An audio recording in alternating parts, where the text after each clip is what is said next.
আম্মা, তুমি কি মশলা করছো? তাই?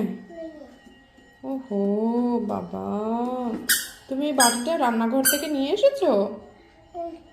ও, তুমি কি মাংস রান্না করবে?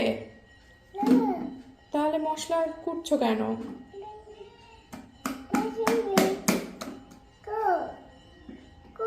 ও দেখে সবাই এখানে মিক্সিতে বিভিন্ন জিনিস করে, এইভাবেই করে, ও সেটাই করলো। রান্নাঘরের থেকে এই মশলার বাটিটা নিয়ে এসেছে, এসে এখন ও নেচে নেচে করতে হয়। করো করো করো।